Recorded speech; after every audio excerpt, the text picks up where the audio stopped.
This is the Leadership Done Right podcast, episode 32.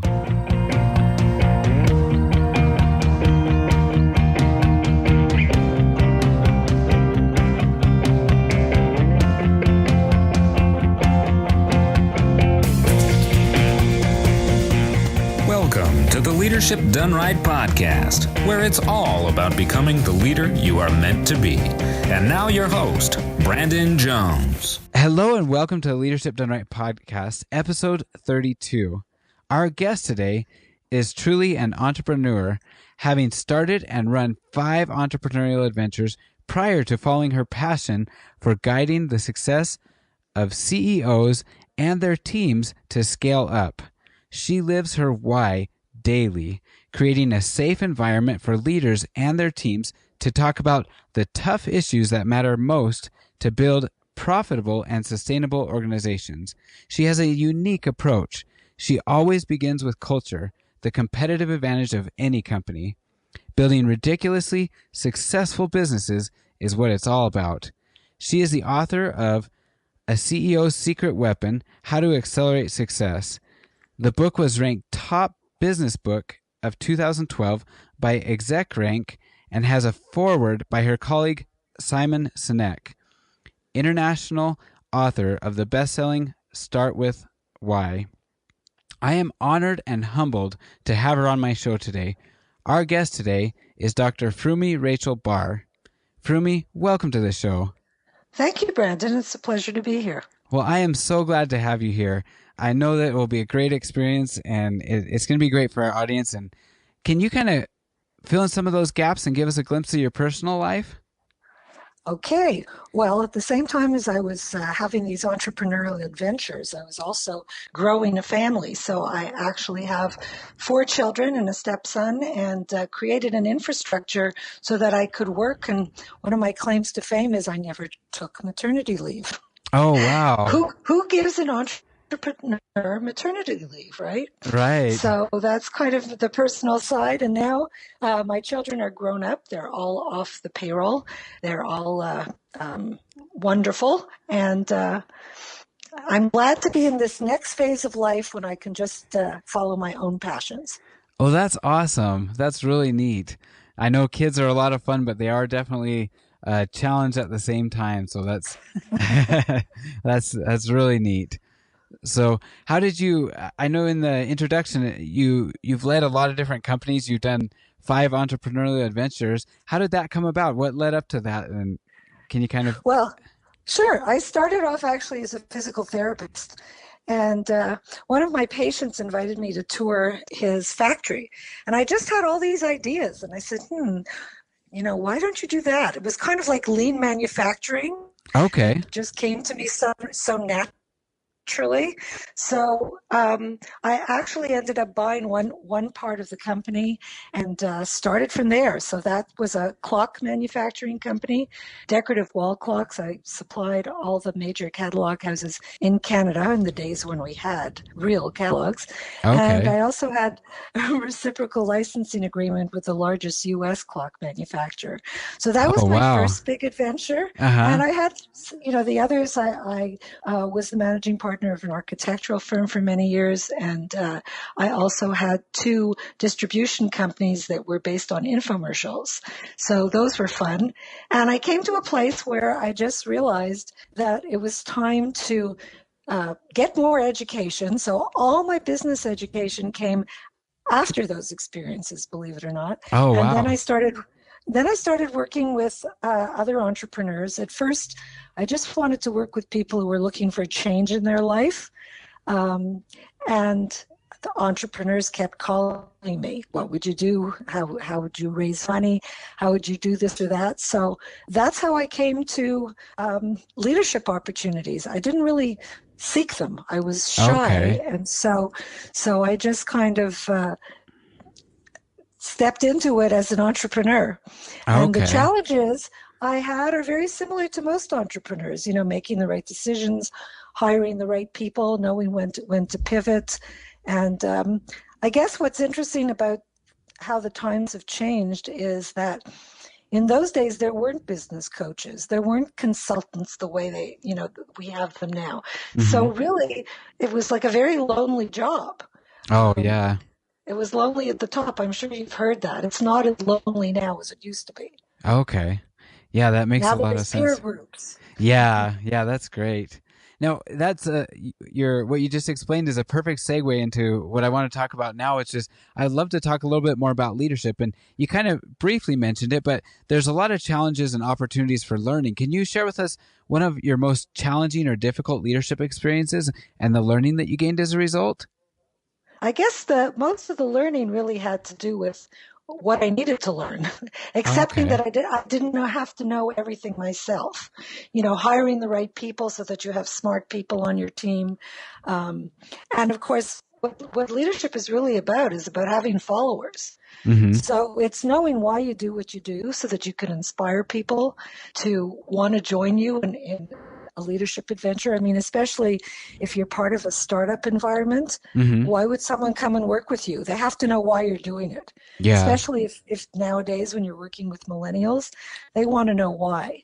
And so that's what being a leader all about, is painting the picture of what the future can look like and how each person can contribute to that. So that's what I learned, was that you needed to start with purpose. Oh, yeah.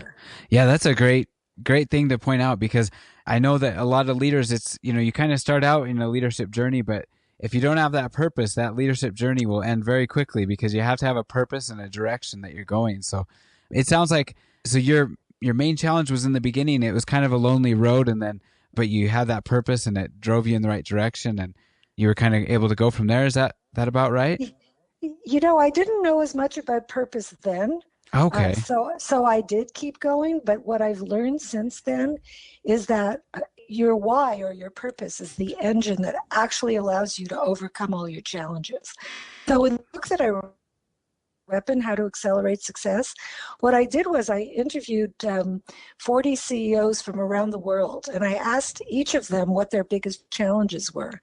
And then I distilled those challenges into the 10 chapters of the book. And really, it's knowing your purpose that allows you to overcome the challenges that you face, because otherwise you just give up. Mm-hmm. So there has to be a reason why you get up in the morning and keep persevering. Okay. It's hard to persevere. Yeah, absolutely. So it's the why that can help you do that.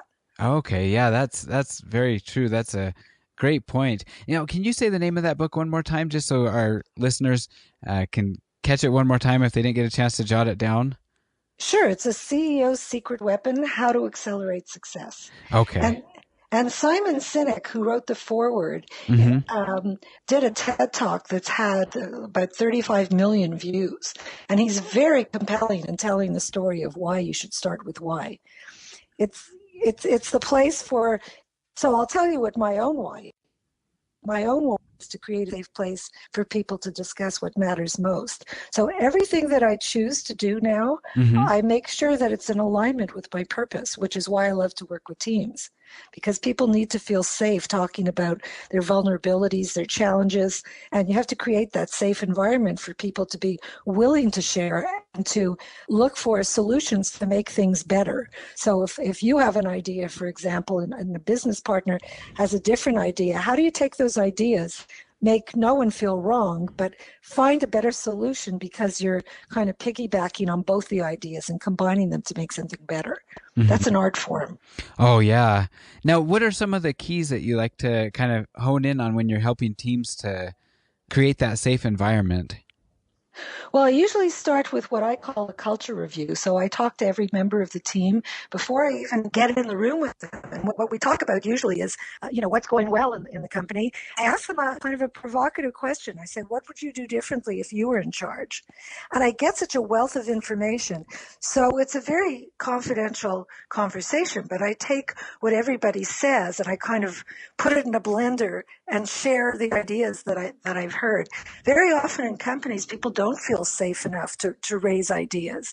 Sometimes one person can shut them down. inhibit them from talking in future. So when they do feel safe, it's unbelievable what ideas come up. So it's getting that understanding first of what's really going on in the company. And then I use assessments. I use things like DISC to determine personality traits and how people can better communicate. And I also use a wonderful assessment that was created by Pat Lencioni called the 5 Cohesive Behaviors of a Team. Okay. And those are, it's like a pyramid. So at the base, there's trust. So if you trust each other, then the next level up is conflict. You can have constructive conflict. Mm-hmm. And then you want people to be able to make a commitment and hold them accountable. And then that's how you get results. So the levels are trust, conflict, commitment, accountability, and then results. So those are the type of things that can create a very high performance culture. And it's all about people. Leadership is about people. Yeah. Execution is about people. Strategy is about people. So it all begins there. And that's what I love to do. That's awesome. That's really neat. Now, at what point did you decide that you wanted to be a leader, and why? It sounds like you have a lot of passion about what you're doing now. What made you decide to go in that direction, and how did that end up go? Or how did you end up going that route? I don't think I ever decided to be a leader. Okay. I think it just happened. Oh, okay. It happened. It happens regularly. I was at a meeting last week, and we were talking about doing a half-day conference, and everybody thought that was a great idea, and then there was quiet in the room. So I raised my hand and I said, I'd be happy to lead that charge. So that's how I became a leader. Now, I have experienced this kind of thing. Nobody said, oh, you can't do that. But, you just have to step up when there's an opportunity.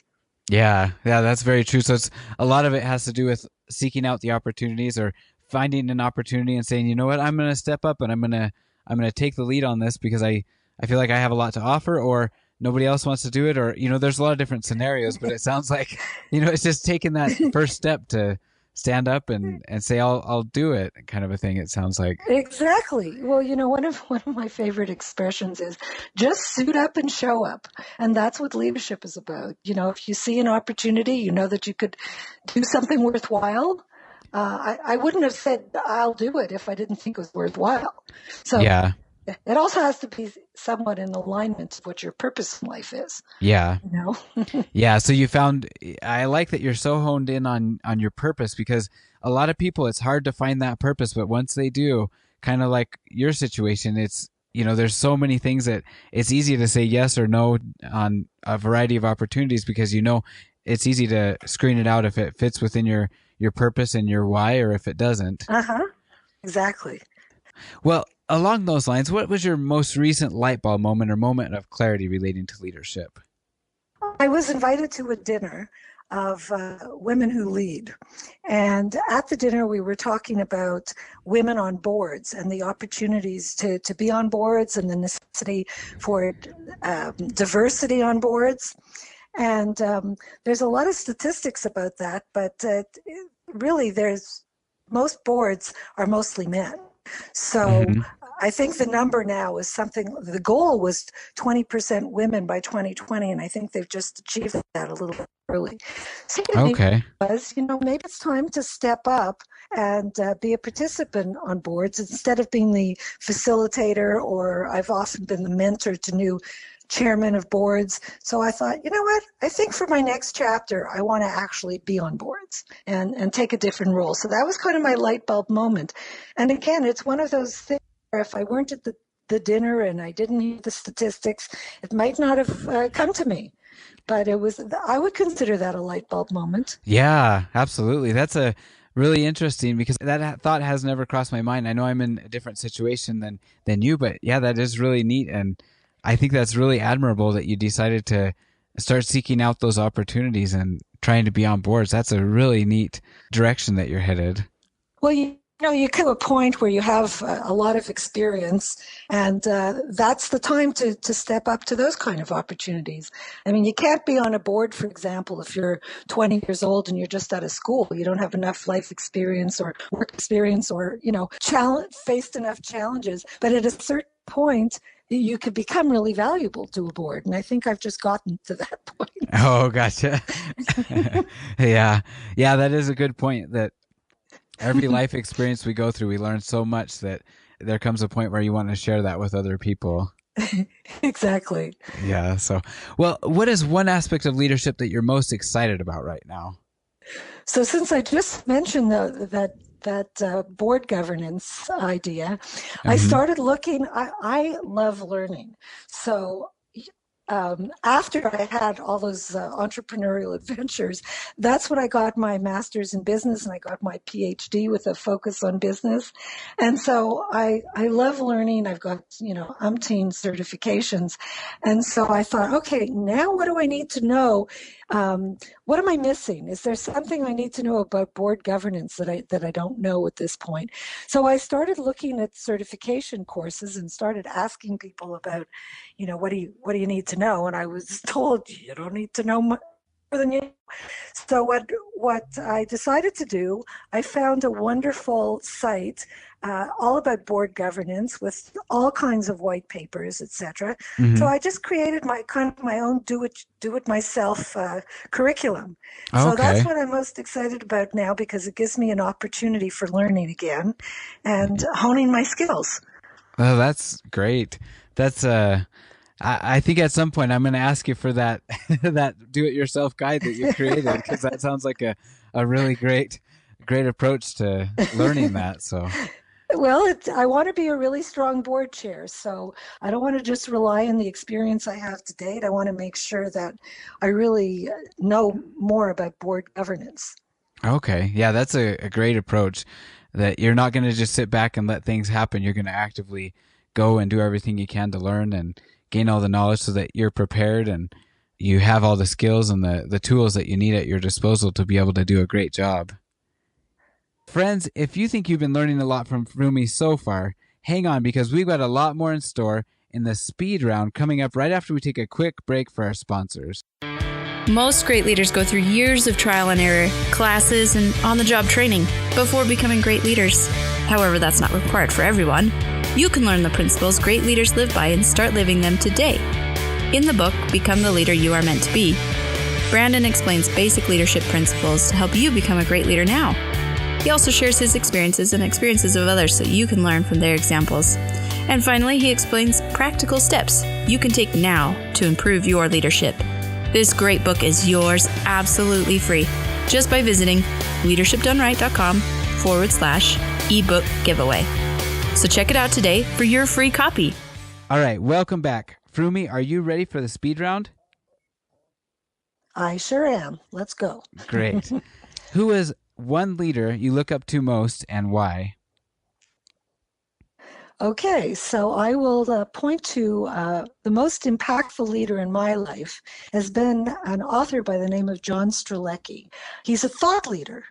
So he's not a political leader or leader of a company. He's a thought leader. So I mentioned earlier all about purpose and why, and I kind of joined what we call the why movement as a result of meeting John. And after I met John, I met Simon Sinek next. So what John has taught me is how to lead life a little bit differently. So, for example, on the back of my business card, I have my big 5 for life. Those are the 5 things I want to do, see, and experience, so that at the end of my life, I could say that I was a success, the way I want to define it. So that's what I learned from John. It's a different way of networking. When someone turns my business card over, they start asking me questions. So I have an acronym for my big 5. It's the word count. And so the T is for traveling to distant places. So someone might ask me, well, where are you going next? And that leads to a different kind of network and different kind of conversations. Mm-hmm. So it's not just about who are you and what do you do.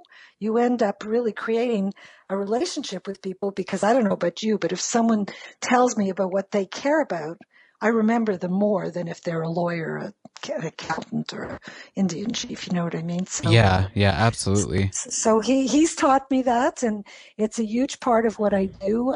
The Big 5 Life is a whole philosophy on how to create fabulous cultures in companies. And that's what I learned from John. So he's been the most impactful leader in my life. Oh, that's great. What's the best piece of advice that you've ever received? Probably the best piece of advice is that leadership isn't one size fits all. As you know, there's so much leadership. You could be an authentic leader or a strategic leader. And probably the most important thing is to be a conscious leader. And that's probably the best piece of advice, not to try and fit into one box, but to really use your brain. My father used to say the most important thing you have is a head on your shoulders. Oh, so that's maybe that was the best piece of advice. Yeah, that's great advice. What's a personal habit that contributes to your success? It's always looking to learn something. I really think that one of my strengths is being a continuous learner, and I just never want to stop learning. That's a great habit. If you could recommend one book for our listeners, what would it be and why? One book? Oh my goodness. I can't choose one book, and I'll tell you why. I have written more than 200 book summaries on all kinds of books. In fact, the site is called 100mustreads.com. So I would tell you that my favorite book is always the one I'm reading right now. Okay. That's great. So I'll put in the show notes that they need to check out your site though. You said 100reads.com? 100mustreads.com. Oh, mustreads.com. My other sites are scalingforgrowth.com, scaling4growth.com, and big5forlifeenterprises.com. Okay. So I've got 3 sites. Awesome. On a lighthearted note, what's your favorite hobby? Reading. Okay.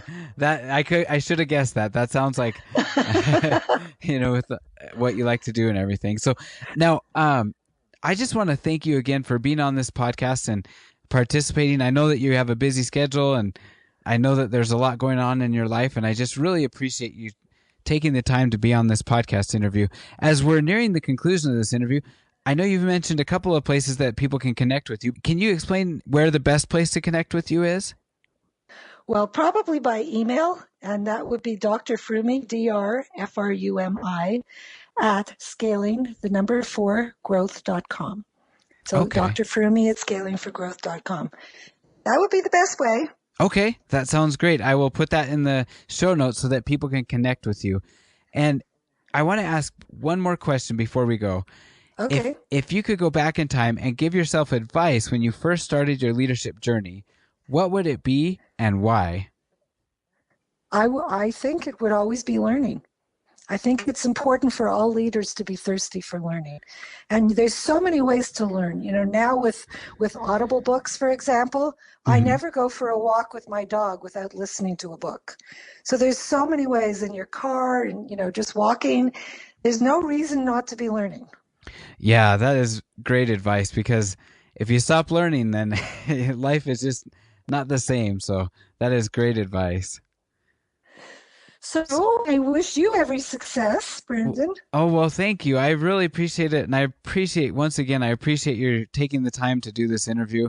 I know just in the short conversation that we've had, I've learned a lot from you and from your all the experience that you've had and the discussion that we've had. So I really appreciate you taking the time to do this interview. You're so welcome. I hope we chat again. Yeah, definitely. Well, friends, thank you for listening to this episode of the Leadership Done Right podcast. You can check out the show notes for this episode at leadershipdoneright.com/podcast episode 32. I will include in the show notes links to how you can connect with Frumi and other information we discussed in this episode. If you'd like to listen to the next episode of this podcast, please subscribe on iTunes, Stitcher, or whatever other podcast platform you use. You can also check out the full list of episodes and platforms with this podcast at leadershipdoneright.com/LDR podcast. I'd also like to ask you a special favor. If you enjoyed listening to this podcast, I'd really appreciate it if you go to iTunes to write a review of this podcast with your feedback. I read every review and will do my best to make this show the best that it can be based on your feedback. That will also increase the visibility of this podcast and help other great listeners to hear about it. Thanks again for listening. My goal is to help you become a great leader. Now go and be the best leader that you can be.